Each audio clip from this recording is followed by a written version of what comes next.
Hey folks, today's episode of WTF is sponsored by IFC Films. Check out The Trip, starring Steve Coogan and Rob Brydon, and Salvation Boulevard, starring Pierce Brosnan, Greg Kinnear, Jennifer Connelly, and Jim Gaffigan. Yup, my old pal Jim Gaffigan. From IFC Films. Lock the gates!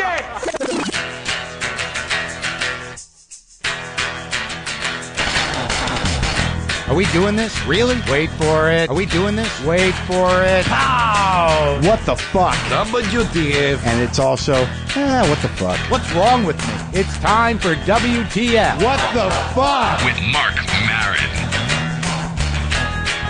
Okay, let's do this. How are you, what the fuckers? What the fuck buddies? What the fucking ears? What the fuck nicks? What the fucking knots? What the fuckericans? What the fuckstables? Oh, I'm done with it. I am Marc Maron. This is WTF. Thank you for being here. Thank you for listening to the show and enjoying the show. I am sitting here alone in my garage, as usual, having a cup of the just coffee. I seriously am. It's late in the afternoon here. I went to the gym for the first time in weeks and, of course, overexerted myself in a desperate need to have every muscle that has deteriorated over time reconstitute itself against all odds. Pow! Wow, did I just shit my pants? JustCoffee.coop, do that. Where's my coffee, Mike? Mike, where's my coffee? I have one bag left. I am alone, but that was me shouting at Mike at the Just Coffee warehouse so he'll hear me through his speaker. Mike, I want my fucking coffee. I meant that in a nice way. Quickly, before I get into the bulk of this, I will be at Rooster T. Feathers in Sunnyvale, California, tonight being the 7th, and tomorrow the 8th, and the next day the 9th, and then Sunday the 10th. Rooster T. Feathers in the Bay Area. Please come if you can. All right, so I'm here. I'm sitting here. I'm wasted. I overexerted myself out of just this aggravate. There's no angry exercise does not pay off. I got the fucked up Achilles heel. Not a big deal, except I don't know what's wrong with it. I tried to go running. I re-injured it. I don't know. Don't want to go to the doctor. Don't want to go there to spend $150, $200 to have him poke at my heel and for me to go, ow, fuck. And for him to go, yeah, you got to stay off of this for a couple weeks. Is that it? Yeah, I would stay off it. You sprained it. There's a little something in the thing. So you just got to stay off it. I'm not doing that. I'm not going to spend $150 on that. This is a important episode to me. Todd Hanson is on. Todd Hanson, if you don't know, Todd Hanson is one of the original writers for The Onion, the newspaper as we know it. The Onion had a profound impact on my life. I remember when it went national. It took over New York. I know that in the early 2000s, The Onion was everywhere. They put boxes up on almost every corner. The Onion was out and in the world, and it was mind-blowingly funny. And it remains mind-blowingly funny. And it's an important satirical rag. It's an important bit of literary satire that happens on a daily basis. I don't hear about it much in terms of where it came from, what it means to our culture. It completely changed the culture. I know there's talk of The Onion getting a Pulitzer. I'm all behind that. And I knew Todd Hanson. I've known Todd Hanson for years. Then Todd Hanson disappeared for a while, and I didn't know what happened to Todd Hanson. Now, a lot of you people, I just recently got an email from a kid who said, look, hey, Mr. Maron, I'm paraphrasing here. I'd read the whole email, but I don't have it with me. I don't want to pull it up right now. But he basically said, hey, I'm funny. I want to be funny. I'm starting to be funny, but I'm not fucked up. Does this mean that I'm not going to be funny? Does everyone who's funny have to be fucked up? Now, we've had this conversation before in one form or another. I'm not breaking any ground by having this conversation again. I do not feel that one needs to be miserable or fucked up or completely consumed by demons and angst and paralyzing misery to be funny. But I am saying that it helps. It helps if you can get through that to the funny. I've learned over the past couple hundred episodes or however many we've done here that there's plenty of different kinds of comedians, and some are more deliberate than others. Some are more calculating than others. But most of them are sensitive. Some of them are depressed. Some of them have other problems. But if you are a depressed person, or you're a hypersensitive person, you're an anxious person, or you're an acutely aware person, sometimes you need to be funny in order to level the onslaught of reality, depending on your depth of sensitivity. Sometimes comedy or being funny is a way to channel or to understand or to get control of or to get a handle on the darkness, the pain, the anxiety. Disarm it. It's a way to navigate the swamps of self. To cut through that, sometimes a good joke or a good point of view that can make you laugh a little bit can be a machete, a snake killer, a leech getter offer as you're up to your neck in swamp water or darkness or going down a tunnel. A good joke can be a navigator, a light, could be the little light on your hat when you're mining for a better way. That I know. But I'm not saying that you can't be well-adjusted and funny. There's plenty of well-adjusted, funny people that are very, deliberate and calculating. So this is how this works. This is how the joke works. But if it's coming from your guts and your guts are in turmoil and you need to be funny to survive or to keep things in proper perspective, you're probably going to be not necessarily funnier, but definitely a little deeper with your funny. There's a depth to the funny. All right? If you want to go a few fathoms down, it's got to be life or death down there, man, so you don't get the fucking bends. God, what is this, a metaphor party? Holy fuck. So look, I talked to Todd Hanson. This conversation is a little unique in terms of what we do here on the show, in that it has two distinct parts. They are both on this episode. I spoke to Todd Hanson in Brooklyn at a hotel. I'm not going to mention the name of the hotel. Doesn't matter. It wasn't a nice hotel. It wasn't an unusual hotel for a traveling person to stay at. I didn't know they had one of these hotels in Brooklyn, but I was at a hotel, and I'd been in touch with Todd Hanson. I'd gotten calls from Todd Hanson here and there. Okay, I knew that he struggled with a certain amount of darkness. And that was one of the reasons why he sort of fell out. Didn't know where he was for a while. And I would get these calls from Todd saying, Mark, do you know any books, man? I need a book. And there's an urgency to somebody who experiences darkness. When they ask you a question like, I need a book, or I need to know where a restaurant is. I need to know, what's a good CD? Can I borrow that CD? That, what they're really asking for is like, I need something to throw me a line so I can try to climb up out of where I am. Do you have that book? Do you have that CD? Do you have that flavor of ice cream? Do you? And I would talk to Todd, but this was the first time that we had really talked. We've known each other for, Christ, it's got to be probably 15 years, between 15 and 20 years, when he was in New York with The Onion, when he moved out to New York. And he used to come around, hang around the comedy thing. We bonded very quickly. But I had not had this conversation. I had not had a long conversation with him. Certainly not the type of conversation we had. So the first part of this conversation took place in my hotel room. And we had talked about some stuff before that conversation, and we didn't know whether or not we were going to get to it. Because he didn't know whether or not he was ready to get to it. It's heavy. And we didn't get to it during the first conversation. But we did get to it in the second one. So let's listen to Todd Hanson, and I'll talk to you in between. And enjoy this, because The Onion should be celebrated. It changed the entire face of American satire in the last decade. So this is me and Todd Hanson at an unnamed hotel in Brooklyn, New York.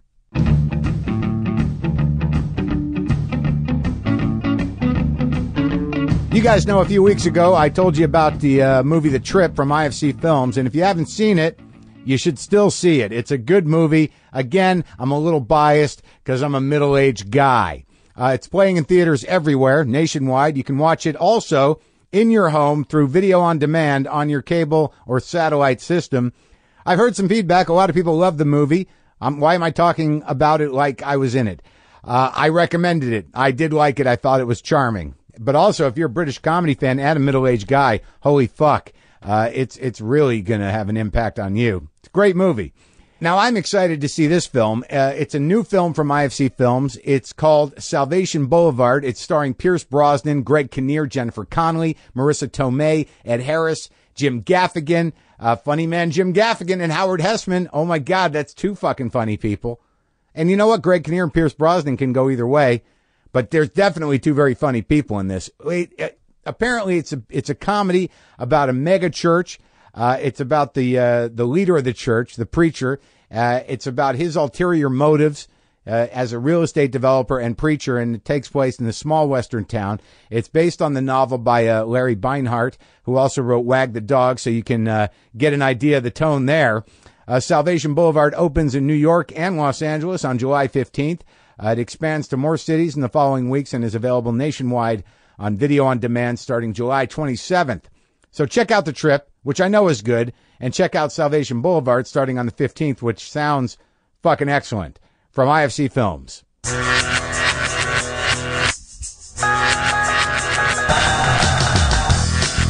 So Todd Hanson in a hotel room in Brooklyn. You wrote for The Onion. You're still on the, what do you call it? Masthead? Yes. Yeah. I don't have any kind of important role at The Onion. I've just worked there for like 20 years. There's no point in going on about like, what's going on at The Onion now? What are you doing at The Onion now? No, I don't care about that. But I mean, to me, when The Onion made its move, there was a period in time when I lived here in New York, right, in my recollection, where all of a sudden, The Onion was a website that eventually, occasionally I would get links to. Like, I don't eat a lot of media personally. I don't really either, actually. And then all of a sudden, The Onion was everywhere on my computer. Like, you got to go this, got to go this. And then one day in New York, The Onion was everywhere in little, I don't even know what you call them, free kiosks. The little boxes on the street where you can get the shit for free. Is that what they're called when you buy them? On this? Of course. I can swear, yeah. But I mean, I thought there might be a name for that thing. The free newspaper thing. Distribution box. The distribution box. We're all over. Yeah. And you were part of that. Well, yeah, we had moved here in 2001. Looking back, turned out to be just the best possible year to move to New York City.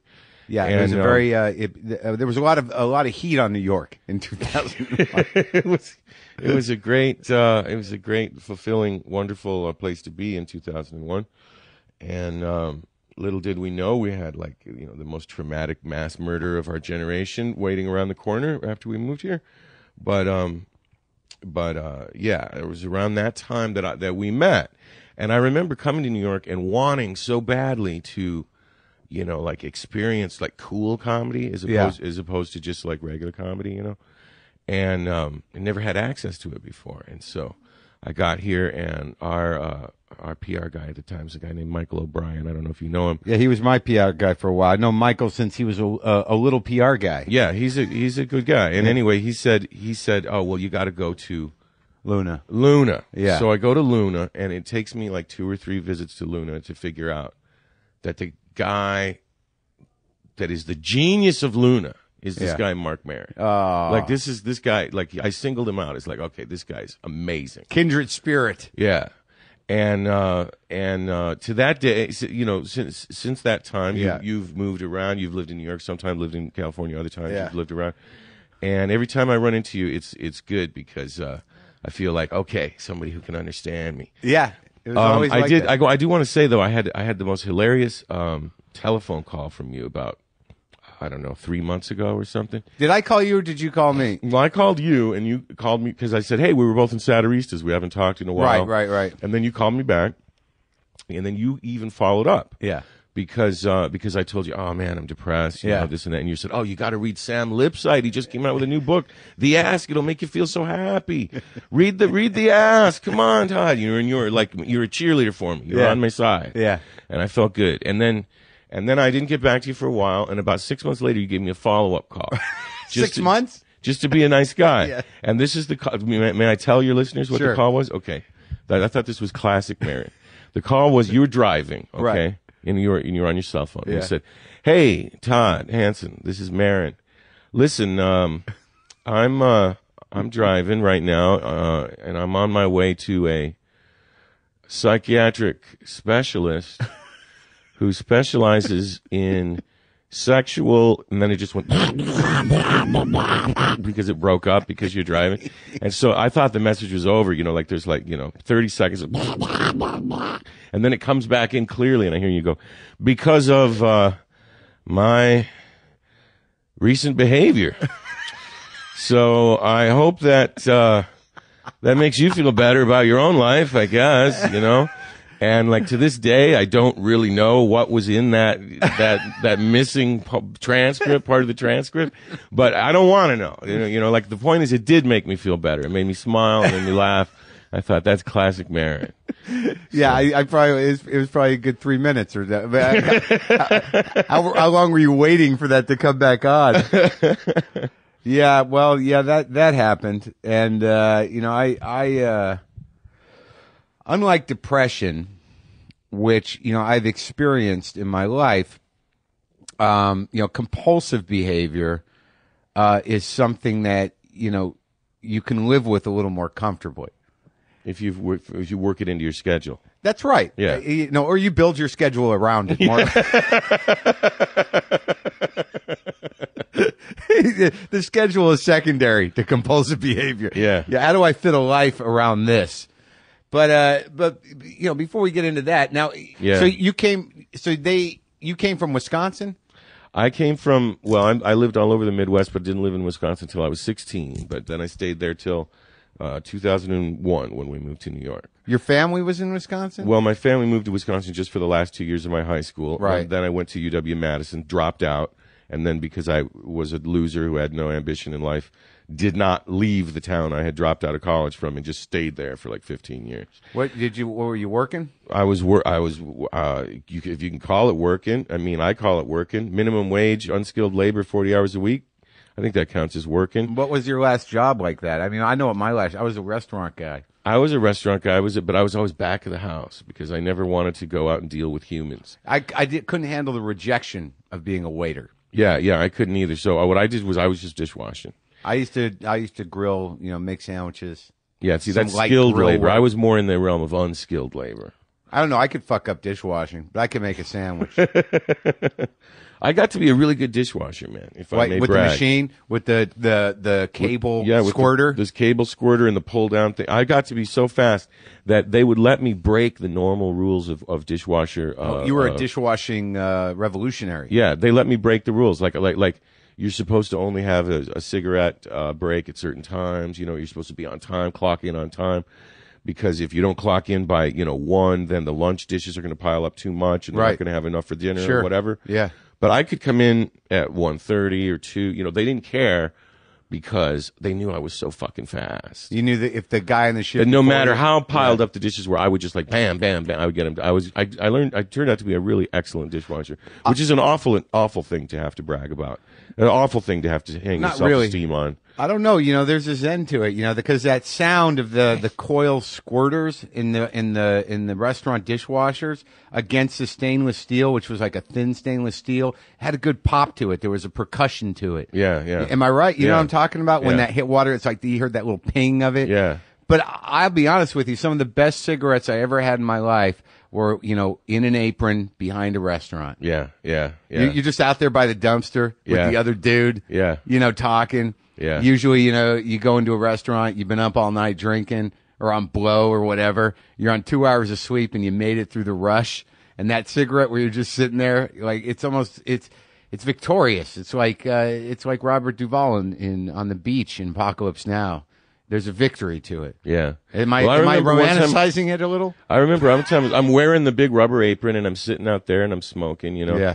And some UW college student, hippie looking, obviously humanities student, comes by and is taking pictures of the sort of urban decay around the back. He's doing his photo documentary work. Well, he's doing his his freshman photo show or whatever. Yeah. and he's taking pictures of stuff like gnarled trees that are grown into fences, and, you know, like broken down, you know, brick walls and shit. And the name of the exhibition is Why? Yeah, and something like that. And then he turns to me and he sees me sitting there in my robe smoking, and he's like, snap, snap, snap, snap. and I'm like, okay, I've become part of this man's landscape. His statement about the decline of America. I'm like part of it. I the symbolize working it. man. Yeah. Against nature and decay. Yeah. Were you ever arty like that? Was I ever arty like that? Well, I used to be a cartoonist. I hardly think that counts as arty. But before, like when you were in college for a year, how long were you in college? Oh, I was in college for like 4 weeks before my girlfriend broke up with me, and I just stopped going to class. Is that what spiraled you? Well, looking back on it, I realize now that was just the first of a series of major depressions, of what a psychiatrist would call a major depression. So she couldn't take it. No. She dumped me, and then I thought I was upset because I got dumped. But I wasn't really upset because I got dumped. I was upset because I was going into a major depression, and it wasn't only until much later that I learned more about depression that I realized, oh, okay, I've been through several of this. Even before her, I mean, as an adolescent? No, that was the first one. But okay, well. But I had some traumatic adolescent shit go down. Yeah. I mean, who didn't, right? Well, I don't know. They're all unique. Like, what do you mean? Freaky parent issues surrounding a divorce, and absentee father, and how old were you when your parents got psycho divorced? mother, and what have you. Exact wrong age. Right at puberty. Like 12, 13? Yeah, it was like 12. 11, so 12. you were trying to define yourself biologically and probably as a person. I'm no psychoanalyst, and your dad takes off and you're left with a crazy mom? Yeah. Now, do you have a relationship with your dad now? Yeah, I do. How long was he split for? Well, I mean, he never really split. I mean, he's a very cool guy, so he was always like in touch and everything. But yeah, I got a good. You know, I ended up finally moving out from living with my mom and going to live with my dad for the last 3 years of high school, and then ended up in Madison. So with him, I was kind of the guy in the middle of the two. Right, is what I'm saying. Like there were 3 kids. I was the oldest, and I was sort of the one in the middle. Oh, so they were like, your mother, you ought to tell her, that kind of thing? Yeah, well, it was your father, you got to tell him, and yeah, and so. And what? I was like in the middle trying to facilitate communication between the two halves. Oh, so you had to be like the diplomat. I had to be kind of the adult, which fucks you up when you're 11. Yeah, it's horrible when your parents are children. Yeah, yeah. And so that's what my therapist has been trying to say to me. I'm going to my therapist right after this, by the way. Oh, you get a double dose. Yeah, You're going to be all prepared. Yeah. Maybe you can walk in and go, I'm okay today. What's on your mind? Marin, help me out. I hope so. So, all right. So now the Onion, and how did that come about that you ended up a writer there? Because they were just, what were they? They were not a college operation at that time, but. Well, they were college student run, but they weren't through the university. Right. They were just some entrepreneurs who wanted to sell pizza coupons, and they thought, okay, well, you know, they're advertising majors, in other words. Really? Yeah, and there's 2 guys. Their names were Chris Johnson and Peter Keck, and they decided they wanted to sell advertising. So these were the original guys. The original guys only ran it for 1 year, in 1988, and they decided that they wanted to sell advertising, but in order to do it, they had to have a newspaper, and they didn't want to go through all the trouble of actually writing a newspaper and like researching things, getting reporters. Right. So they just hired a couple of their friends to just make up stupid shit to put between the coupons, and it became a made up newspaper, and that's how that started. But I worked there for 7 years, from 1990 to 1997, before it was a full-time job. And up until then, it was just a hobby. Now, wait, so they started in 88? 88, and I started in fall of 1990. They started. How'd they find you as a dishwasher? Oh, well, here's the thing. I knew a whole bunch of the people from there because I worked as a cartoonist for the Daily Cardinal, which was one of the UW's papers. Okay. And so I knew Scott Dickers, and I Right. knew a bunch of Christine Wentz and some of the people. They who've liked been your working comics? They liked my comics, and me and a bunch of other cartoonists from that page, from that Daily Cardinal comics page, which was actually a really good, I think it was one of the best college comics pages in the country at the time, if I may. Sure, toot brag your own about horn. that. Why not? Yeah. But a lot of those people were very creative, very intelligent people, and they all sort of left the Onion. I mean, left the Daily Cardinal and went to the Onion. So it was sort of a a staff that was culled from a very rich environment of disillusioned and alienated, Gen X slacker types, cartoonists that existed at that time in Madison, and sort of formed organically, almost like, into almost like a band or garage band or something. And then we would do these improv sessions. I mean brainstorming sessions, and we would make each other laugh and come up with these stories and assign them and do them. But it wasn't for money. I think they paid us like $5 a meeting, and then it went up to like $10 a meeting, and I think at one point it went up to like $15 a meeting, and that was 2 meetings a week. Did you feel with the intention of the original Onion? I mean, were you like, was there conversations like, we are satire of news? Well, here's the thing. I have never owned anything of the Onion. I've never run the Onion. No, I know, but you were sitting there. I'm just an employee. But my attitude toward the Onion was always that it was an underground, subversive publication, and our mission statement, or at least mine, was to satirize the society, truth to power, blah blah blah, satirize the powerful, and point out stupidity in society where you see it. So I always thought it had a transgressive or subversive agenda. Occasionally there have been people on the staff who don't seem to realize that and are just like, hey, let's just make people laugh and make it funny. And I'm all for making it funny and making people laugh, but I'm not really into it to cheer people up. I don't think you are either. No. Some people go to a comedy club because they're like, oh, I had a long week. Yeah, I want to see a long clown. work week. I want to see a clown. It'll make me laugh. Yeah. Make me feel better. I'm tired. Yeah. This will make me feel better. Yeah, not my people. And then they show up at Marc Maron's show and they walk out just with their head hanging low. Yeah. Wow, he feels worse than me, and he seems to have a handle on it, though. Yeah. So that's kind of the same attitude I always had. I like artists like that. Like I always like Robert Altman movies. Great. Because he sets out, he'll set out like a genre, like it's a Western. Or McCabe and Mrs. Miller. Yeah. Best movie ever. And it's one of the saddest fucking movies you could ever see. And so like an audience shows up to that. They're like, oh, it's got Julie Christie. It's got Warren Beatty. They're the two big #1 stars right now.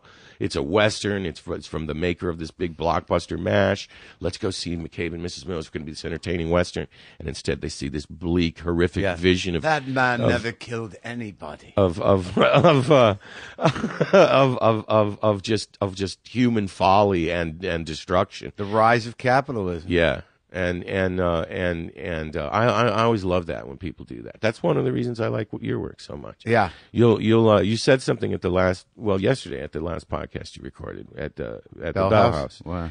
And you were reading viewer mail, and somebody was saying, listen, you're funny. The people on your show are funny, but you just got to be a little funnier because you're not funny 90% of the time. And you got all pissed and said, "Hey, man, sometimes it's not about the funny. Sometimes it's about the sad." And I think I yelled out like "Hell yeah" or "Fucking A" or something like that because that's what I've always admired about your work, Marion. But well, thank you. But it's interesting to me that like I don't know how to make the connection. I don't know why you keep.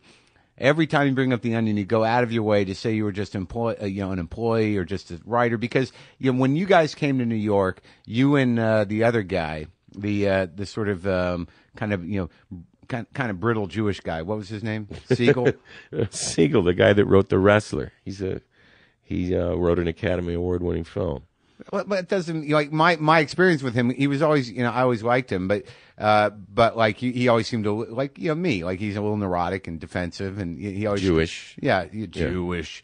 And but you guys were really the visible. I'm kind of an honorary Jew, I think, at this point, even though I'm not Jewish. I think you come from there's a tradition of kind of swarthy Midwestern funny guys. Yeah, well, my dad was a Lutheran minister, so I don't have much of a claim on a Jewish heritage, but.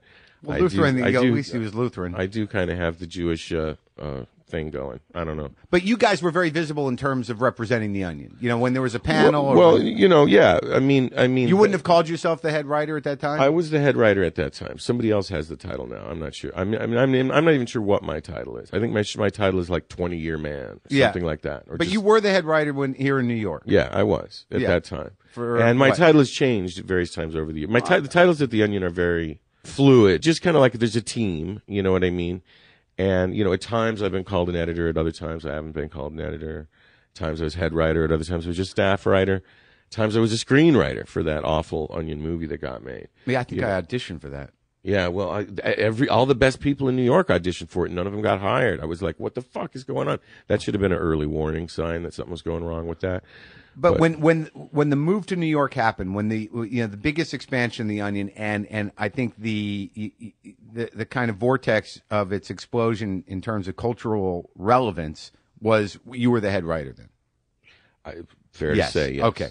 Now, in terms of where you come from, and you talk about the move in 2001. I mean, everybody was excited about the Onion, and then of course, the horrible thing that 9/11 happened, and you and several other comedic talents were on this precipice of when can we do this? When can we start to make, not light of it, but when can we start doing what we did? And I think that you guys were sort of heralded for the issue that eventually broke the silence. I can't remember what the headline was. I think we actually did come out. We did start working on that, and I think we did come out with that before almost anybody else came back. What was the headline? Well, there were many headlines. The main headline was U.S. vows to defeat whoever it is we're at war with. Right. Which I thought was quite great. There was another front page headline that I wrote, which was real life turns into bad Jerry Bruckheimer film. Yeah. And it had a photo of, like the towers exploding, and then the caption was an actual scene from real life. Because it looked exactly like a Hollywood, thing. And then I wrote the story, though, that people always talk about that issue was not on the front page, because the previous issue's front page had been a headline that said, God finally gives shout out back to all his niggas. Yeah. And it was just this big long list that God had announced from heaven of listing all the rappers, Yeah. And so they didn't want to have God on the front page twice.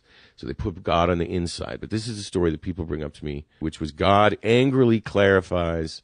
Actually, it was God angrily re-clarifies, I think, don't kill rule. And he was saying, look, I've been saying this for thousands of years. Don't kill each other. Why are you still doing it in my name, claiming it's my will, claiming it's what I want?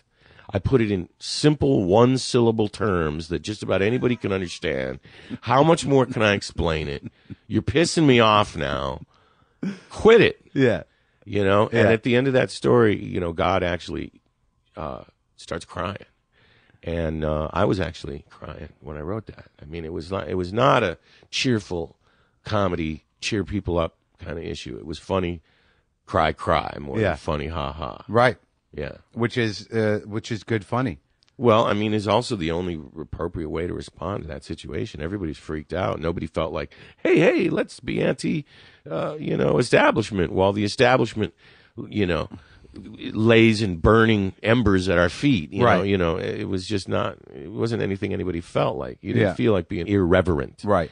Normally, the Onion loves to be irreverent, and we love to get hate mail. Yeah. But when we put that out, we're just like, oh my God, I hope we don't get any hate mail.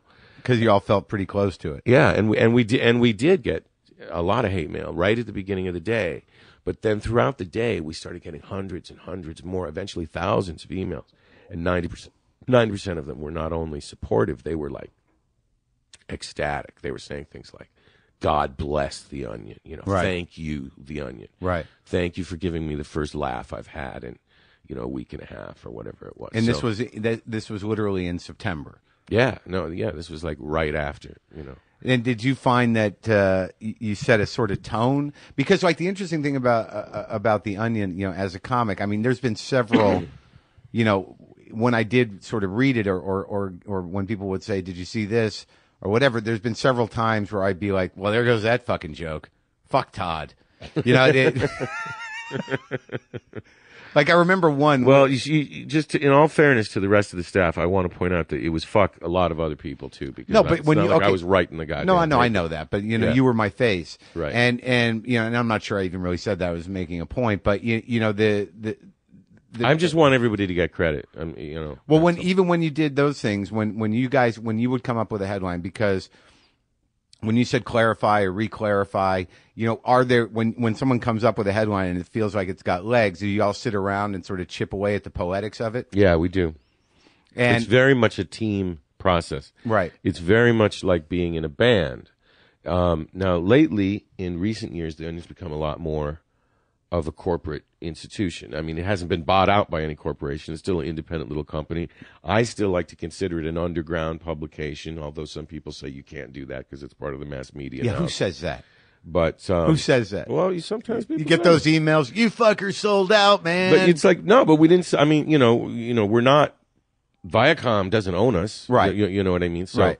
So, and we're struggling in this economy like everybody else, and we're a small business, and, right? You know what I mean? So and a lot of people, millions of people all over the country have no idea what The Onion is. It's not like it's shoved down your throat like Shrek 3 or something. Well, some people don't know to the degree where it gets used in real news stories. Yeah, that's the other thing. Yeah, where it's actually your satire runs so close to the bone, the Onion satire, that in the machine that is the media, people just pick get up stories, right? Yeah. There's some great examples of that. I can't remember who it was, but it was some TV pundit. I can't remember her name. Anyway, she reported, we did a story about something like 96% of all exercise in the United States occurs on television. Yeah. And she reported that like as a legitimate statistic and talked about what a shame it was. And then, there's been other examples of that. Yeah. And whenever that happens, that's kind of our favorite thing.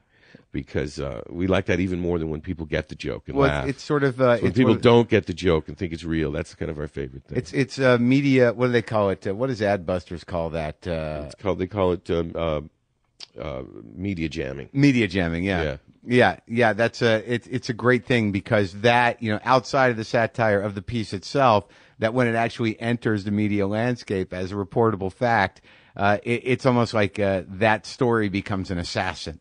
Yeah. That, it's sent in, a undercover, and then it explodes in the face of mainstream media. And then speaking of exploding in the face of mainstream media, can I plug some work of a friend of mine? Sure. There's 10 episodes right now on IFC of a show called ONN, which stands for Onion News Network. I wish I could say I had more to do with that show. I had very little to do with that show because it was mainly done by a different staff than does the paper. Right. Just because there's so much work, It's right. like one staff couldn't do it both. Right. But the people that did do it are great, and one of them is my very best friend in the whole wide world, Carol Kolb, who I've known for years, knew way back in Madison, and she was the head writer. And every time I watch that show, I'm amazed they got it on TV. It's so dark. Oh, good. But hopefully it will live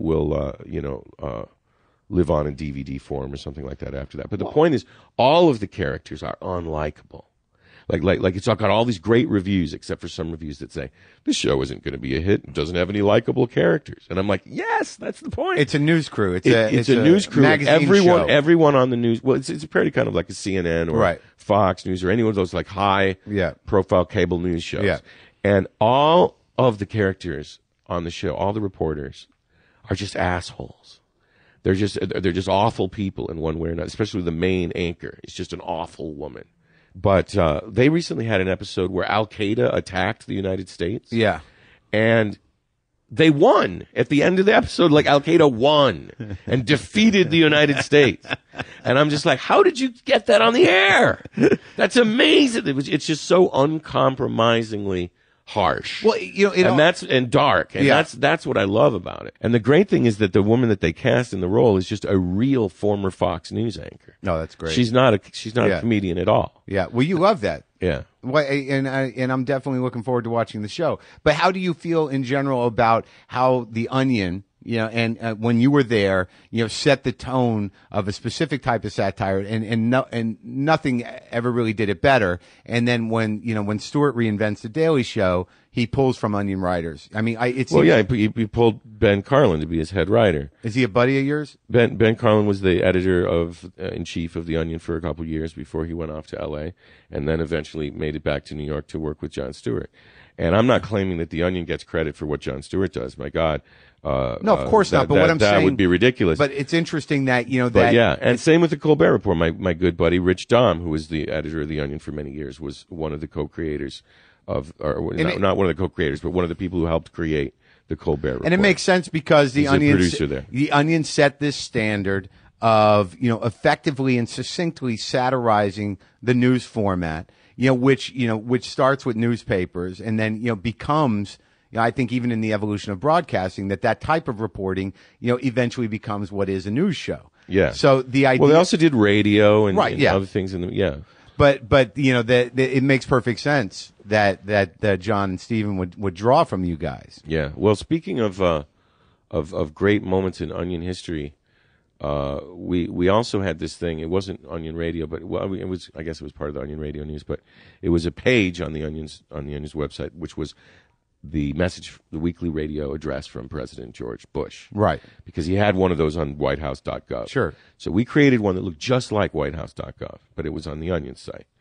And I mean, it looked exactly the same. You know, it was imitating their exact layout and everything. And then would have these ridiculous things that Bush would say. And the editor-in-chief at the time was Scott Dickers, and he does a really good George Bush. Uh-huh. And so, you know, we would say all these really offensive things, and it would be attributed to George Bush. And it was always satirical. It wasn't just silly. It was always satirical. Yeah. And I was really, you know, proud of it. Well, we get this letter. And this was right in the middle of, remember when Bush was in all that controversy over the fact that he tried to appoint, like, I don't know, like his personal accountant or something to the Supreme Court? Do you remember when that happened? Yeah. And so there was all this controversy about it. And right in the middle of that, we get this letter from the White House, legal offices. And it says, on your website, you know, the George W. Bush radio address. Yeah. You are using the presidential seal. Yeah. Which is illegal. You cannot use the presidential seal. Because we had just used it because we're imitating their style. Yeah, They yeah. had the presidential Yeah. seal. And it's a cease and desist order.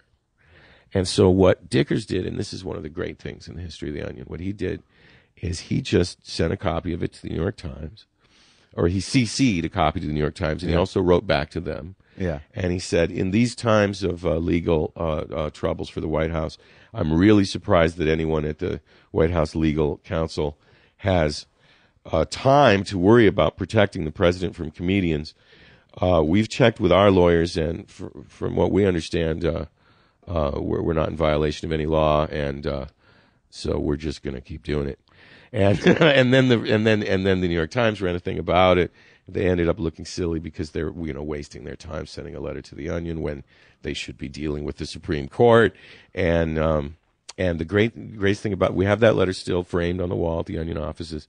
It's signed by the, you know, president's lawyer, and we never got a follow up. No follow up. It wasn't even like, oh, well, we're sorry or anything. It was just, they just dropped it. You won. We won. Yeah. Yeah.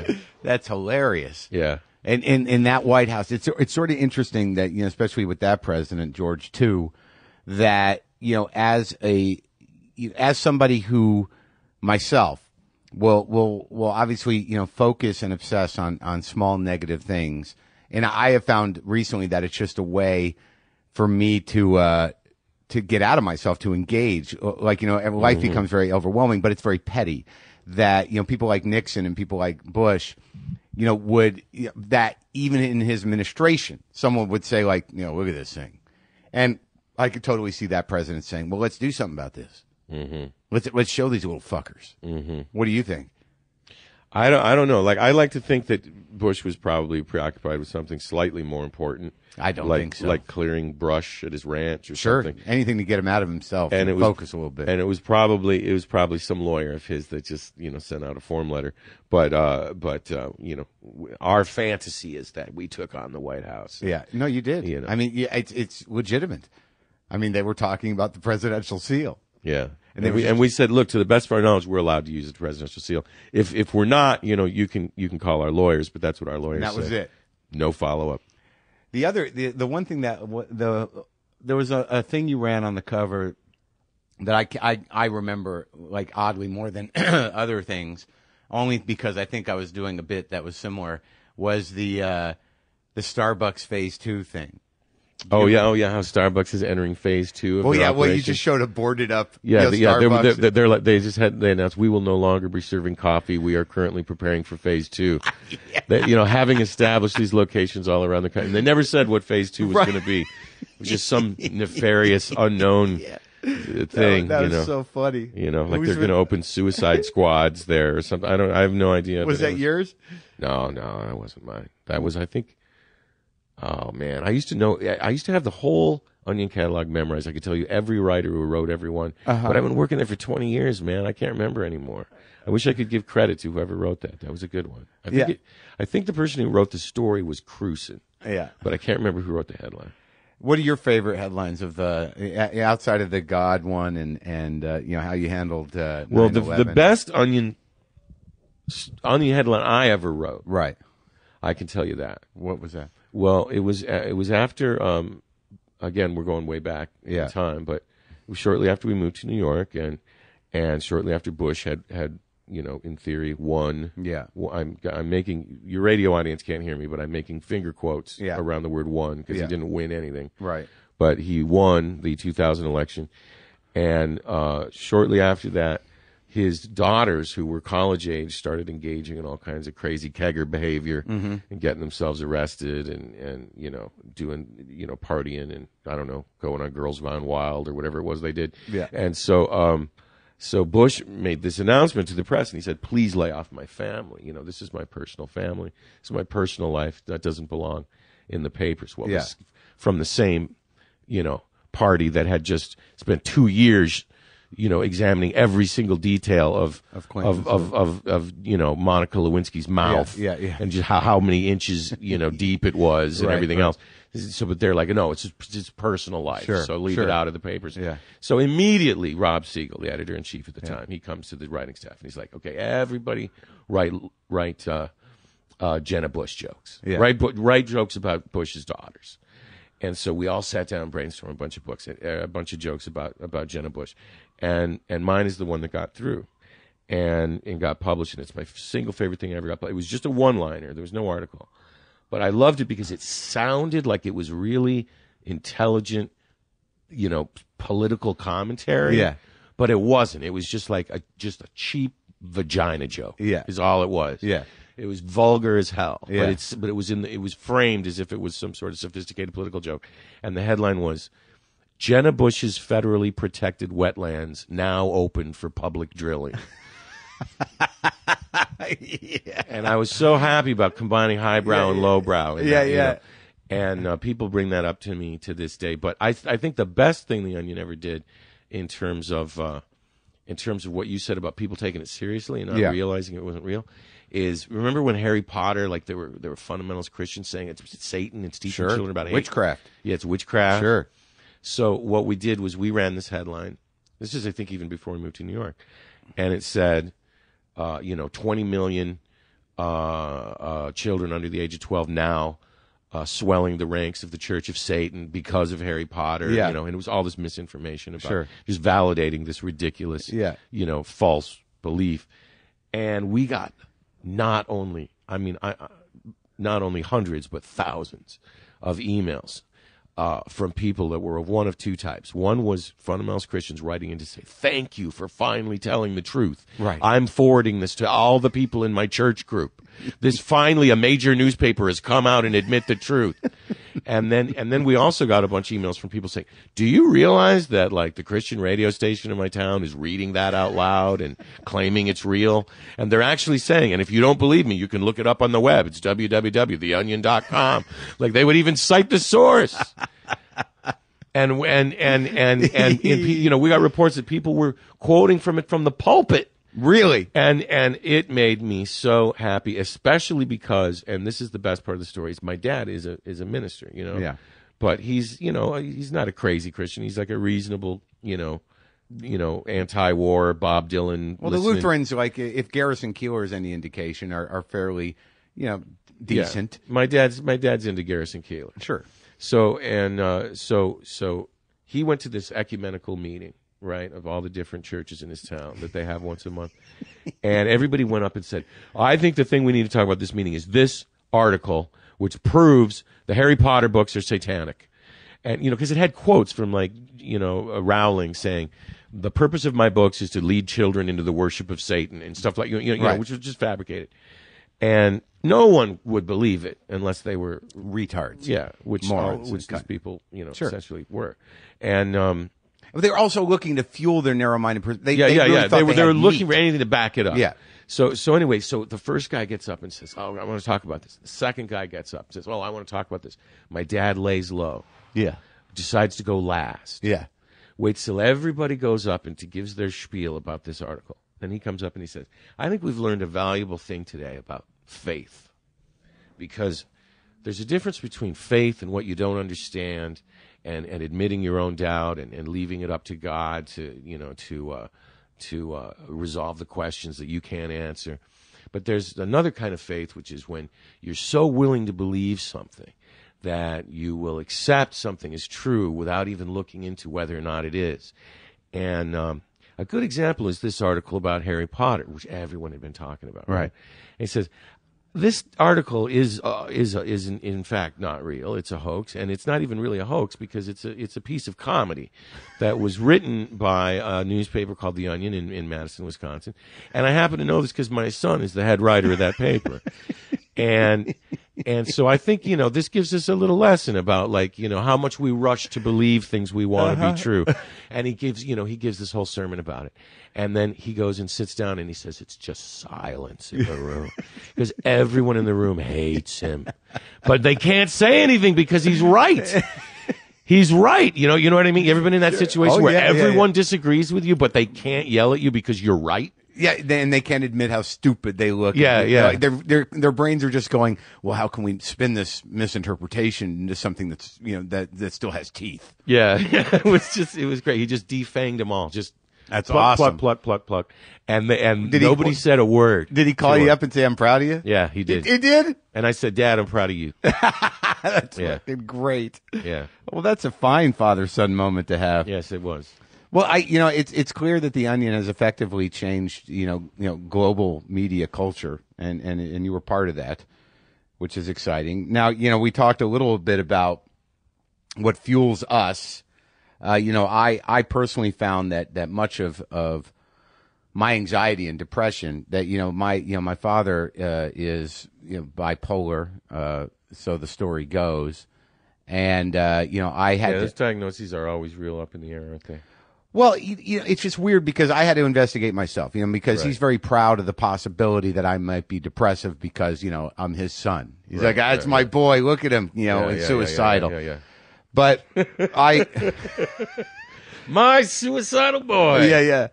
But, as time went on, in the periods that I experienced of depression, it's interesting that you cite that first heartbreak as being the trigger of what became a lifelong struggle. A repeating pattern. Yeah, I don't know about, I can't do any, pathology on it, but I just found that a lot of my depression was really an anxiety. That I get to a point where my anxiety is fueled by dread and worry and assuming the worst and complete fear. To the point where which brings you into a major depression, right? Which triggers a paralysis almost. I literally shut down, and then I'm locked into this thing. Yeah, I do the same exact thing, Mark, and it's lucky I haven't been fired. I'll probably be fired any minute. I'm always on the verge of losing my job because I'm missing a meeting. Yeah, I'm not coming in. I'm not turning my story in by deadline because I'm in a fetal position in my room crying. And it's hard to pull out. Yeah, it's very hard to pull out. Almost but impossible. Luckily the people at the Onion have been very supportive of me, and my friends have been very supportive of me, and I've tried as best I can to transfer those feelings into the kind of dark humor that I respect and enjoy, and that apparently other people relate to, because we do get fan letters from people saying that was the most depressing thing I ever read. Thank you for writing it. It made me feel better. I'm very depressed myself, and then someone will say, hey, Todd, this email is about what you wrote, that's the weird thing is that, in thinking about... Well, it's like the blues. The cure for the blues is listening to the blues. Right, but also being a blues performer or being the type of comic voice that we are is that I've grown to believe, and from talking to you, I think it's similar with you, is that the way we're going to make sense of the world for ourselves, to feel like we have a place in it, and also to feel, not overwhelmed by it, because if you let the world just keep, coming at you in the way it's presented to us, which is usually a lot of bullshit that you guys satirize, it would be very hard not to think that, what's the point? Well, I often say, if you're not at least a little bit depressed, You're just not fucking paying attention. Right. If you're not, I've said that. If you're not angry, you're not paying attention. Yeah. And I don't mean just about like some political injustice. I mean just about the human condition that's right. in general. But I think there's a lot to support that. Yeah. I think that that's why a lot of things were created. That there's such an insane fear planted in us because of our knowledge of our own mortality. That that's it's not just a double-edged sword. It's a multifaceted weapon of personal and mass destruction. Yeah. And it's not just our knowledge of our own mortality, but our knowledge of what's going to happen before our mortality kicks what could in. happen. I mean, or just what goes on every day in the world. Sure. Yeah. Man's inhumanity to man, right, or more likely women. Right. It's just horrifying. You pay attention to what's actually happening. It's pretty bad.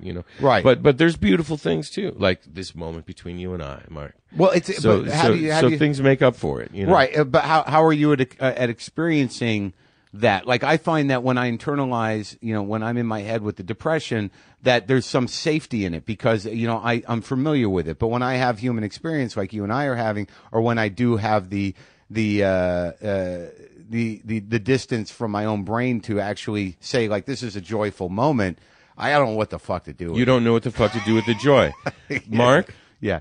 The very subject that you just brought up is what I was talking about with my therapist last session, and what I will be talking with her about just as soon as I leave here and head there. What's that? That very thing. What do you do when you're actually happy? I feel like crying. Yeah, I do too. As a matter of fact, it's kind of a miracle that I'm not crying right now. Like, I cry almost every time I talk. We used to joke about, if we ever get together and do this podcast, we'll both just collapse into a vortex of misery and just vanish from the space-time continuum, and everyone will be like, what happened to them? Yeah. They're gone. Yeah. But neither one of us has shed a tear yet. So but I think we got that going for us. We're professionals at this, and I think that, like, I'm trying to identify the what those tears are. But what you're saying though about not knowing what to do. Let me just relate an anecdote. Yeah. A friend of mine was going through a hard time. She calls me up and she's like, I need a friend right now. Can I come over? So she comes over, and we're talking about one of the worst things that I had personally gone through. And I was saying, at the time, somebody came up to me and said, Todd, you're looking at the world so negative. Look at the positive things in the world. Listen to the birds in the trees. Can you hear the birds in the trees?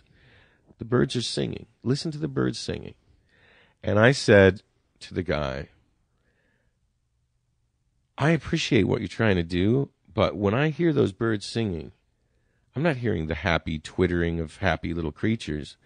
I'm hearing the screams of territorial animals that are either competing for mates or are competing for, some sort of feeding territory against other competitors, which will starve them out if they don't win.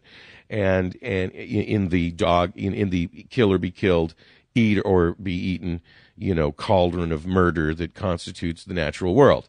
And that's what I hear when I hear the birds in the trees. And also that you're awake. And so I started relating this to my friend.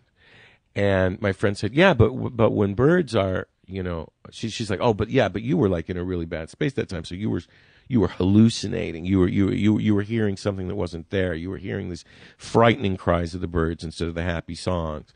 And I said, well, I was definitely, in a depressed state, but I was what I was hearing, I wasn't hearing sounds that weren't there. I was hearing the real sounds of the birds. And she's like, but you were wrong, right? Because when birds sing, they're happy. And I said, well, technically they're singing because of territorial. And she just cut me off and she goes, Todd, don't ruin birds for me. And I said, you're right. Fair enough. I'm not going to ruin birds for you. Go ahead and think they're happy. Well, you seem like you're, at least in this hour and even the other night, the night before last, you seem, like, and I know the waves of depression and the waves of a depressed personality that, you're experiencing some comfort now, at least today. Well, I got a couple of good things going for me since the last 2 years have been really hard, but some things are going for me now. Well, what do you want to talk about this hotel? This hotel is a hotel I've been to once before. Very generic. Microwave in the room, though. Microwave in the room. And free breakfast. Nice flat screen TV. Yeah. Free breakfast. Yeah. I mean, it's not a bad place. It was quite comfortable. And I've only been in this hotel once before and never since. So this is my second time. And you know what? Maybe we'll talk about the day I was here on a sequel to this podcast. How about that?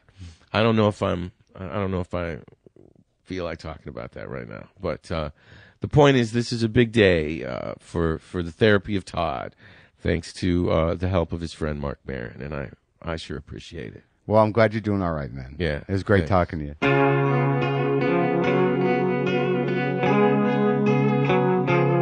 That was Todd Hanson at the beginning of March, and beneath the surface of what we were talking about, it was a great conversation. It was great to see him. It was great to learn that stuff about him, about his sense of humor, about the Onion, the history of the Onion. But underneath what we were talking about was a much bigger event, an emotional event, an actual event that took place in that very hotel that we were talking in the very hotel that we were having the conversation that we had. Something had happened, and it was the first time that Todd had been back there since that event. And I didn't know whether or not we would ever talk about it. I was more than willing to use that conversation as the Todd Hanson episode, but I thought that if he wanted to talk about moving through that event or discussing it in a public way, that we could do it, and he thought that he might. So I waited until the beginning of June, the end of May, the beginning of June, where we had the second conversation in Todd Hanson's apartment in Brooklyn, and he discusses what happened in that hotel room in the comfort of his apartment, and it was another great conversation, and I'm so glad we had it. So here's the rest of the Todd Hanson conversations.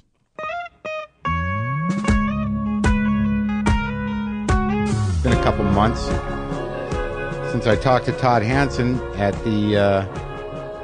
can we mention the name of the hotel? I don't think it'd be good publicity for them. Yeah, I don't think it would either. I suppose they probably would prefer if we didn't. But we are now in your apartment. That is, it's great. This is an apartment with history in it. You know Todd pretty well now if you've listened to the last hour of conversation. Now this is 2 months later. We're in Todd's apartment here in Brooklyn.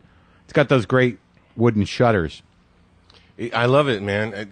Like I was telling you before, this is kind of the closest I've ever had to a home. I mean, it's just a rental, but yeah, but I've lived here 10 years now. I've lived here longer than I lived anywhere else in my life. Great art. Some records I have, a lot of CDs. Which of those records? I've got that Replacements record. I've got that Modern Lovers record. I've got that Ramones record. Do you have Wild and Crazy Guy by? I had Steve it. Martin. I had it. I've got that Beastie Boys album. Yeah. Boss Hogg. I've got that. What is that? That's the first Boss Hogg EP. Yep, not the EP, but I have some other thing of theirs. But Miles Davis. I have the Jack Johnson Sessions. Yeah. I've got that R.L. Burnside record. That's such a great record. With the John Spencer Blues Explosion. Yeah, Blues Explosion with a backup band for R.L. on that record. Well, we are not unlike each other. Well, I've always really related to your comedy, Mr. Maron. Well, this the Happiness poster. See that movie I enjoy a great deal. Yeah, I mean, I thought that movie was hilarious. I laughed. Continually through that movie, and a lot of people were like, "How could you laugh?" Right, and I did as well, and yeah. I'm the kind of person that when people talk about Altman's shortcuts, I say that was a celebration of life, not unlike Happiness, a celebration of life, but not everybody's cup of tea. Well, the reason we ran into each other and ended up talking at the sort of near the Bell House where you were doing the podcast. Right, and we had been talking about doing a show. Yeah. Now, when I was staying there, I had no idea what that place meant to you. I had no idea that going there would be a sort of monumental and cathartic experience for you.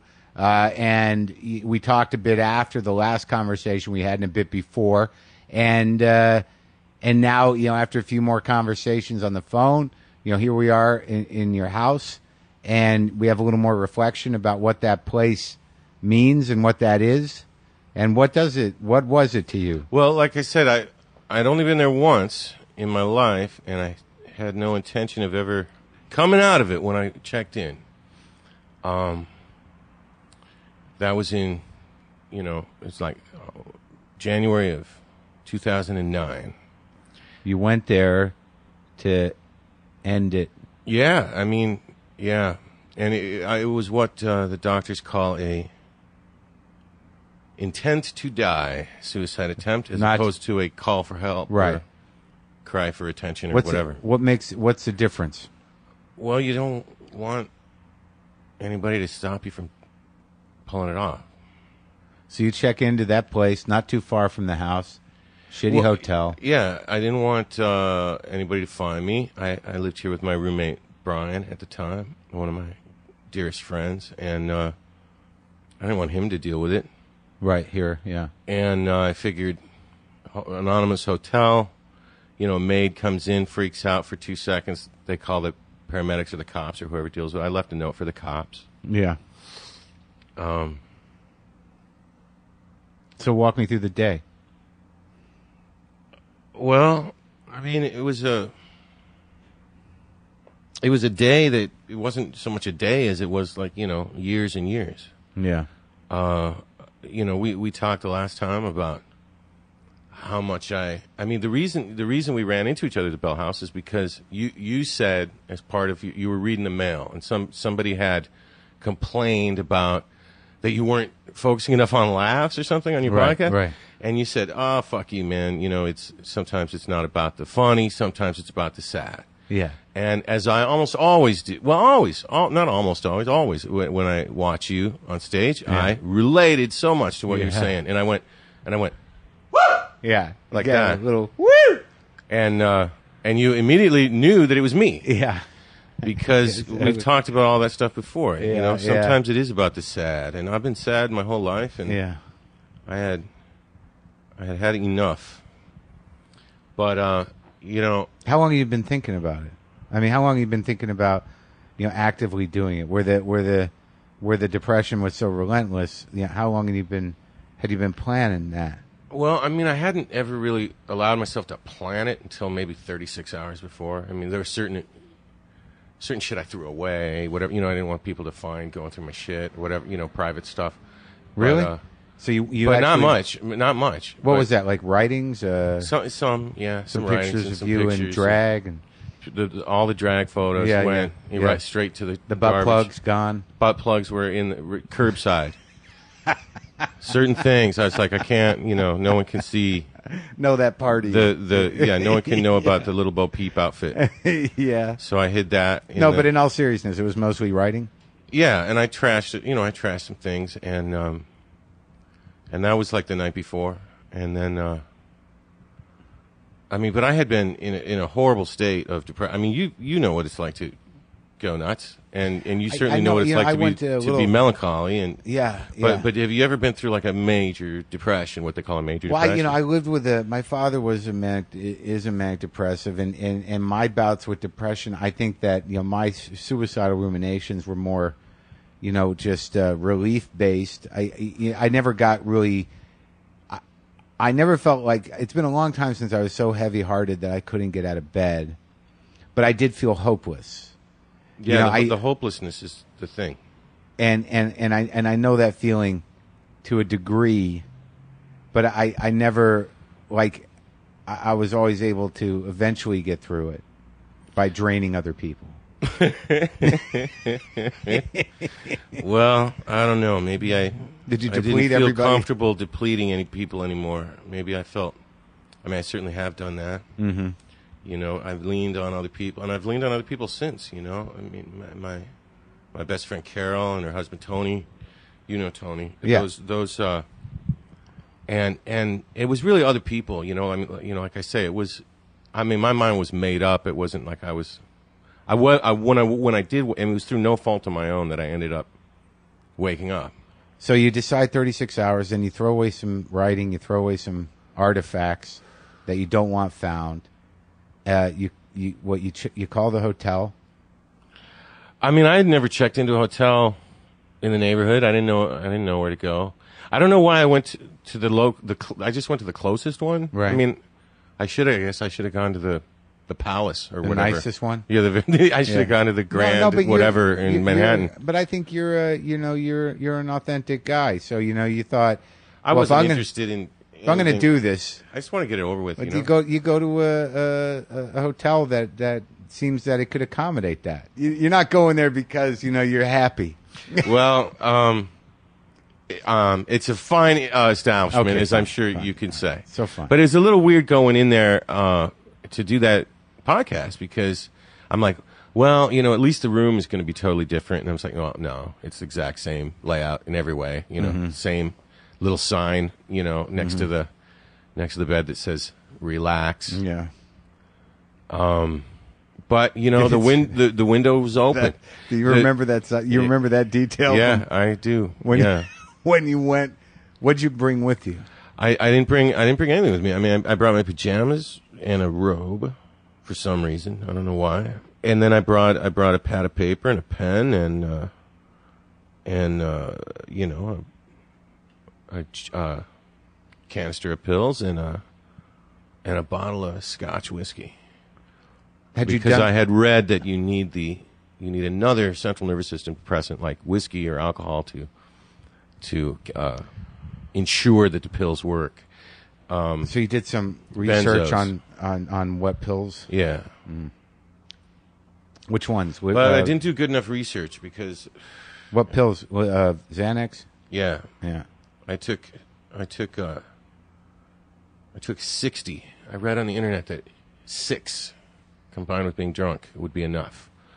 So I took 60. But I guess the shit on the internet was.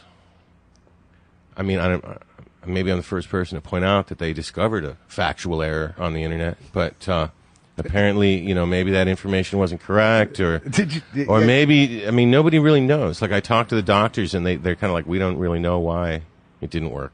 So you drank a bottle of scotch and took 60 Xanax. I mean, and I'm not an alcoholic or anything. I'm not even a drinker, man. I mean, I'm not even like a big drinker. I'm not one of those people that responds that much to alcohol. But it was just, it was like the same thing as the hotel, man. There was no aesthetics to it. It was just like utilitarian. That was the closest hotel. I went online, checked to see if they'd let me check in early. They said yes. They had empty rooms. I went there. I drank the booze rather methodically out of a tall water glass. I think it took like 2.5 tall water glasses to finish the bottle. And it was really weird, man. I was just drinking it like water, and it was going down. I mean, I hadn't slept well for weeks, and I only had, nightmares. And then you'd wake up from the nightmare, and you're back in real life, which is even worse than your nightmare was. And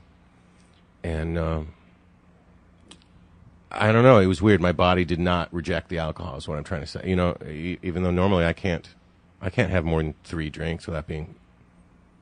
You probably sick. Had so much adrenaline going through you. I don't know, man. I mean, I don't know about the physiology, but I just drank it like it was, like water. It was just like it went right down. Yeah, and then you knocked back the pills. Well, I drank half the bottle, and then I took the entire mouthful of pills, and I drank the other half of the bottle, and laid down and went to sleep. What about the note? Well, I left 2 notes. I left a note for. My family and friends and loved ones or whatever, a short note.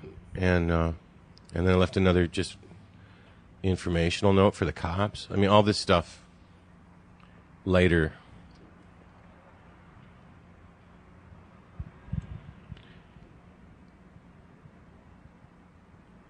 I'm sorry, you're going to have to put an edit in this podcast because I just came to a stop for some reason. I don't know what I meant. I don't know what I was going to finish saying. I said all this stuff later, and I don't even know what that. I think you were going to talk about that. You you got when you. I mean, what I'm trying to say is that the note to the cops, like, you know, was a red flag to them because it wasn't a sentimental thing. Like, I'm looking for help. It was like, please call the following people, you know. Family, friends. You know, it was just like numbers of people that they would need. And what did the other note say? It said,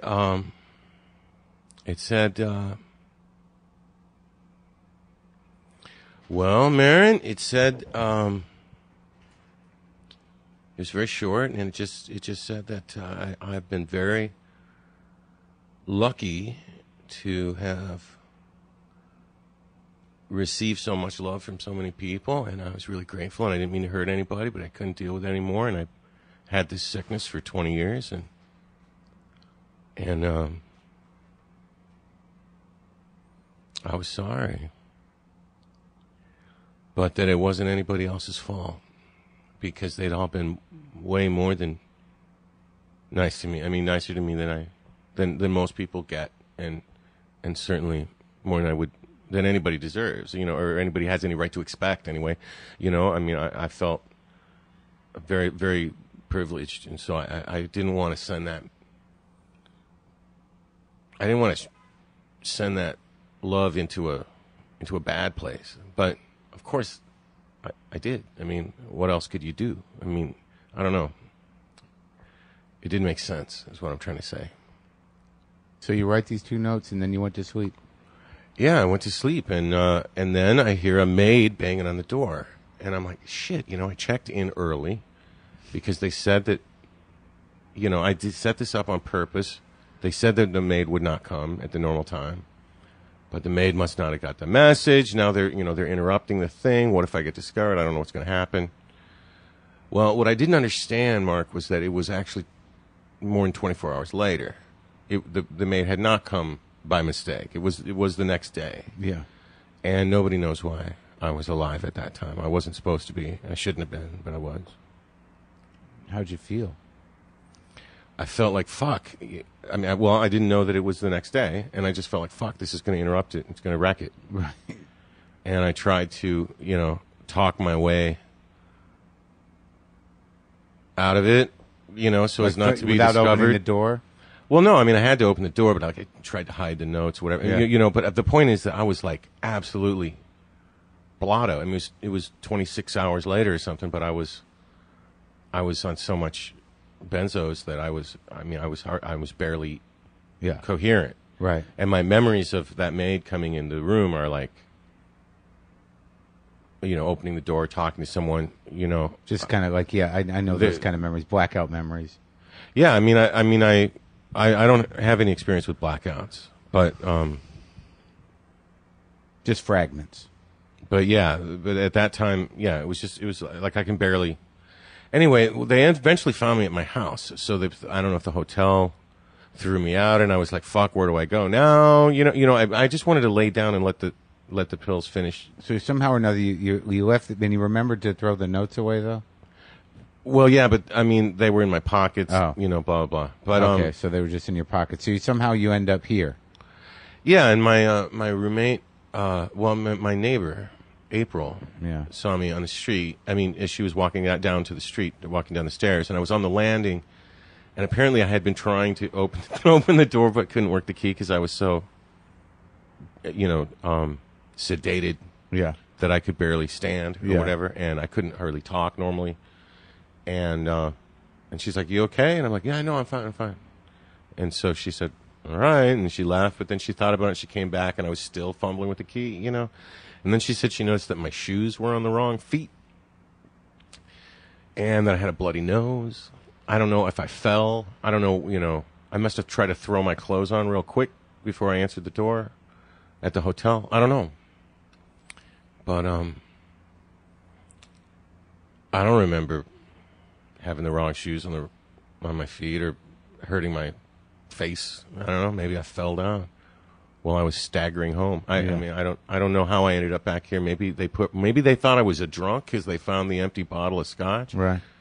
And they just thought, oh, well, pour them into a cab. Yeah. Maybe they had my address because of when I checked in. I don't know how I ended up back here. Yeah. But anyway, my roommate figured it out because he he noticed that the cat food was on the floor, Mark, open, where the cats could get it. And that's what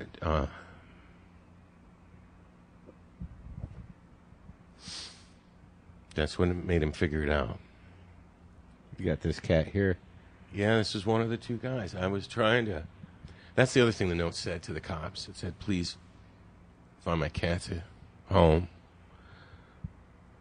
But, So you know, despite this self-serving nature of the note, you know, like, it's not your fault. Don't be hurt by this. It's really all for the best. The fact is, you know, I left the cat food on the floor for the cats to eat, so that when nobody fed them, they'd have some food before somebody had to find them a home or whatever. But I did abandon the cats, you know. I mean, writing on the note, "Find my cats at home." I abandoned them, you know. And those little guys depend on me, and I abandoned everybody else in the note, you know. I mean, I said, "Thank you for all the love you've shown me," but I didn't show it back. Yeah. I abandoned them. And that's why now I know that, you know, it was the wrong thing to do. But when I woke up, I did not think that. I was very upset that I had been found and was not in the hotel. And when they told me, yeah, we're calling the ambulance, I was like, no, don't. Who your roommate? Yeah. But, you know, and then you wake up, and you're in emergency, you're in the emergency room, and then you're in ICU, and they, you know, the doctors work on you for 5 days until you're out of danger because you're what, you know, I don't know the medical details, but the guy comes in 5 minutes a day, you know, you're the doctor in charge of you. Mm-hmm. And during his 5 minutes, he has a clipboard and he says, well, your whatever levels are only supposed to be at 75 and they're at 7,500. High levels. You know, so we're going to try to get those down, you know, and then he comes in and he says, now they're down to 4,500 or whatever, you know.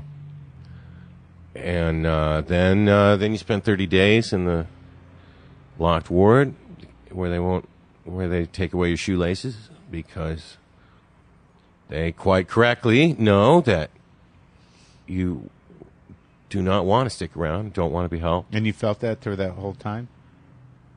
The only thing, you know, I did, Mark, and I mean, like I said, I had made up my mind, you know. I mean, I'd been depressed for decades. It wasn't an impulsive thing. It wasn't a, I mean, I was in a horrible state of depression. But it wasn't impulsive. You know, I say 36 hours before, but that's not really true. You know, I mean, I had been. It had been many months that I had been in an extreme anxiety and depressive state where I could barely function or essentially couldn't really function, and that had happened before, you know, and I just didn't think it was ever going to stop happening. So I didn't allow myself to think about it as a plan until sort of the last minute, because if I would have put more thought into it, I would have realized, I guess, that it was the wrong thing to do. But I don't want people to think that I was impulsive. It wasn't an impulsive thing.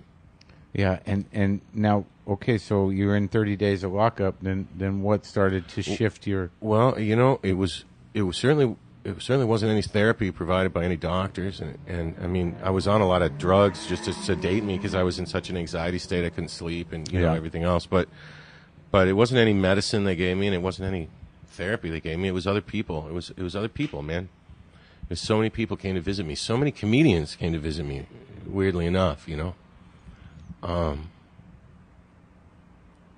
Like who? Some of them were people that I'd known for a long time. Yeah. You know, and other were people that I'd only met a few times. Yeah. But then there were certain people that came over and over again, you know, like Carol Kolb, Yeah. She came almost every single. Well, she came every single day, unless she had to be on set for her show at the time. In which case, she sent Tony. And it was people like that just sticking by me. I mean, they'd come and try to cheer me up, and I'd argue with them, and I'd say, "No, you're wrong. I should be dead."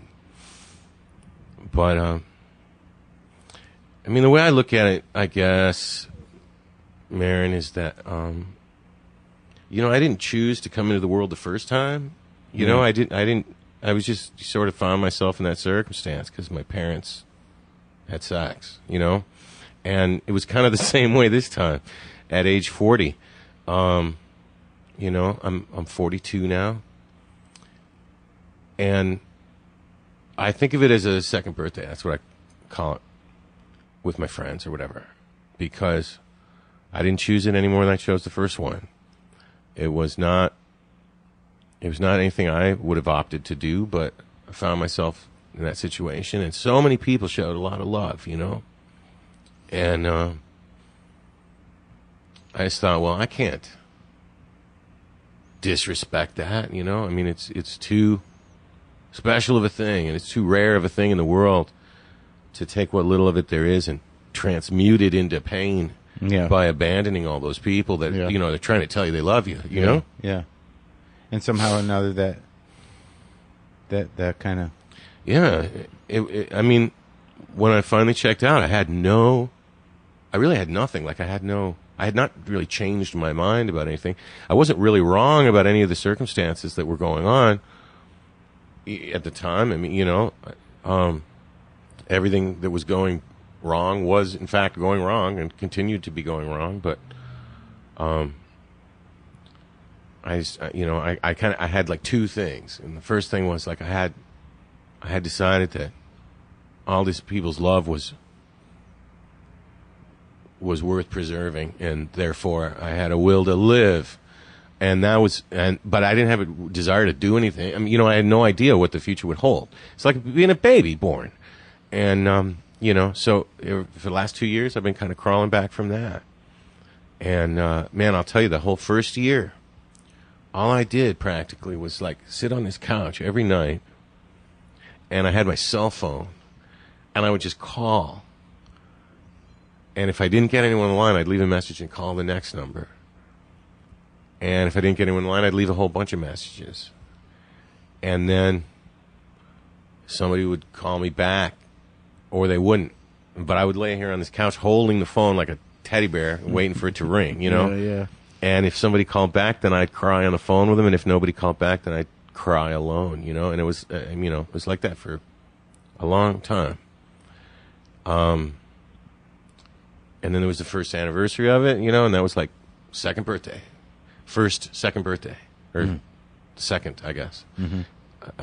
And then this last January was second birthday again. That whole first year, I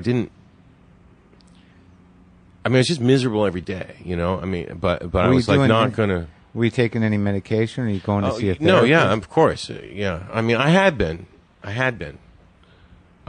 Before. Yeah, I mean, I had been. I had been seeing a guy ever since I moved to New York, which was the only time in my life I'd ever had enough money to afford to see a dude. Prior to that, I had seen some counselors or whatever when I could afford it, but I didn't have. I didn't have access to like regular therapy. Even people with really good health insurance, I think they get like 10 sessions a year or something. I mean, it's like, I don't know what that's supposed to do to help anyone. You sort of have to pay out the nose if you want to live. Yeah. I mean, you know this, right? Yeah. So, but I'd been doing that, I'd been doing that for all those years, and it seemed like whatever. So, I was back doing that, and I was medicated, and, they eventually took me off most of the medication as I got better and better. But that whole first year, I was just miserable every day. And the second year, I actually started counting the days that were quote-unquote good days. Because I realized that I hadn't counted the previous year, but they were surely, I don't know, somewhere between 0 and 10, probably closer to 0 than 10. And so the the second year, like I realized, well, I've had like 5 good days. And then I just kept tracking them in my head, and then if I had a 6th one. But a good day just meant a day that I wasn't completely, totally miserable. I mean, it wasn't really a very high standard for a good day. I think it's important to know that when you're in this state, there's no trick of your mind that's going to turn the fucking boat around. Yeah. I mean, there's a lot of, like, there's a lot of... it's just kind of an endurance. Right, that you just wait it out, yeah. Yeah. But like today, when I met you in the street, you got your Madras shorts on, you got your hat on, you got the Roxy Music and your iPod buds. You seemed like you were moving pretty quickly. Seemed pretty chipper. Well, I got to tell you, that second year, I ended up breaking 100 that year. Good days. I didn't, yeah. Well, I mean, and by good days, like I said. I hear you, yeah. But I didn't think I was going to get anywhere near that. I mean, halfway through the year, I was only up to like 30 or something. Yeah. You know what I mean? So when I broke 100, it was kind of a big deal. And this year, I haven't even counted. But some really good things have happened, some really very special things have happened. And like what? Well, I fell in love with a really amazing chick. That fucking changes things, man. Yeah.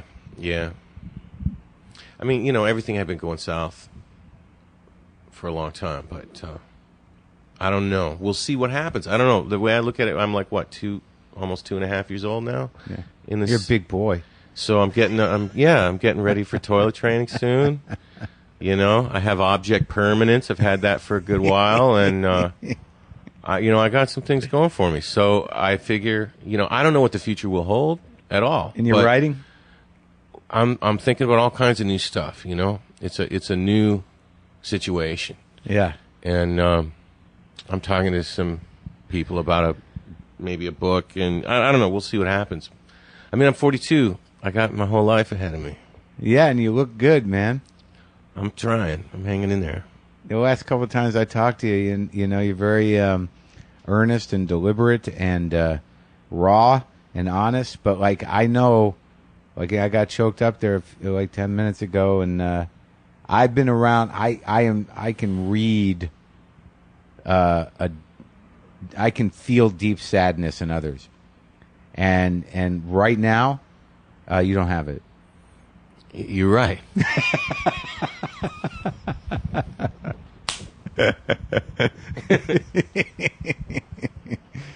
Well, fuck, dude. I'm so glad that you're all right today. Well, I am glad too, and I want to. I mean, I owe all of those people more than I can, by definition, ever repay, and I'm sort of impotent to do anything but say thanks. Well, I think that's a deep thing, and I don't think you should see it as a debt as much as that, you are alive and look at you, you're bringing joy to people's lives. I mean, people love you, but you give it back now. I mean, I can feel that you're capable of that.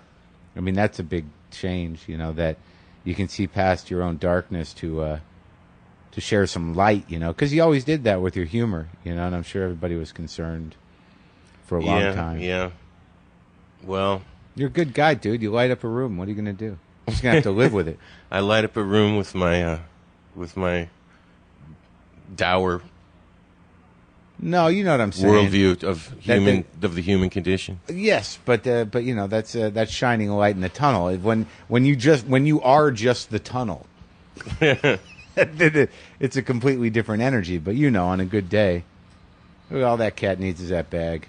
One of the many things that I did learn during my insane reading of everything on Wikipedia about depression was that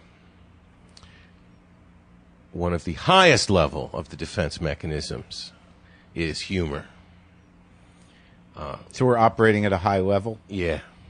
All right. According to Wikipedia. I don't know. Can you trust them? Depends. But I mean, you can't trust that one site where you got the information about how many pills to take. Did you call them? Did you get back to them? No, I mean, I asked the doctor. He's like, no, you took way too many pills. I'm not sure. I don't know. That would be maybe I threw up in my sleep, Mark. I don't know. Whatever it was, man, it was. It wasn't my fault. Whatever it was. It was a gift. Do you attribute any higher powerness to this situation, or you haven't gone that far? Well, I mean, I do in the sense of all those people coming to see me. I mean, it was, they were all trying to cheer me up, and I was just arguing with them. They're like, no, it's going to be okay. I'm like, no, you don't understand. It's actually not. It sounds like both my marriages. I mean, that's just that's what we do. No, but they were right, and I was wrong. It's luckily you didn't have the energy to fully be that convincing in the argument. It's hard to make that argument from a hospital bed. Yeah. Well, I mean, I kind of thought that sort of lended a certain amount of credibility to my assertions, But it's a component of mental health is a slight inability to see things accurately. You see things just as people who are mentally healthy consistently test they have a slightly higher opinion of themselves than they're actually worth, or they think that their life is just a little bit better, or they think that some looming disaster isn't as bad as it really is. It's a survival mechanism. Yeah. Now, what we talked about, though, that you wanted to make sure that we talked about. I just wanted to say I'm sorry to all those people. I mean, about the selfishness. Yeah. I mean, I talked about this a little bit, that I had left this note saying, oh, I'm really sorry. But that wasn't good enough, It's a selfish thing to do, to take people's love and not give it back, And if you abandon them, then all of the investment of love that they gave you is you just transmute it into pain, and it's not fair to them. So, I mean, not only do I thank all of those people, but I also apologize to them. I mean, I've said this to all of them many times, and they're sick and tired of hearing it, to be honest. But I just thought it was important to say, not only thank you, but I'm sorry, and it will not happen again. Well, I love you, man. Well, I think you're a wonderful human being, Mr. Marc Maron, and every time you tell your jokes, I relate. Well, now, so thank you. I mean, many people have said to me, oh, I'm depressed, and I love reading about, reading The Onion, because it's so much darker than anything else, and it's willing to be honest about the real nature of things, and maybe if that helps people, I don't know. You doing that same thing has helped me. Well, I appreciate hearing that, man. All right. And it was great talking to you. Yeah. I feel uplifted. You? Yeah. All right.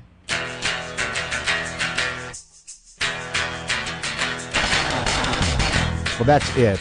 That is the two conversations I had with Todd Hanson. And I can't tell you how thrilled I am that he is still with us. He's a brilliant guy, sweet guy, and a very funny man, and a very honest guy that came to grips with a lot of stuff. And I wish him the best. And I wish him really I just hope that he continues to flourish. And I hope that this spoke to a lot of you people that suffer from depression, because I have it in my family. And it is it's a horrendous burden, and it really requires a hell of a fight. But as I said, I'm thrilled that Todd wanted to talk to me about this stuff. I hope you enjoyed the show. Please go to WTFpod.com for any of your WTF Pod needs. I feel horrible doing this at the end of this show. Maybe we don't do it. Maybe we just let it sit. Thanks for listening.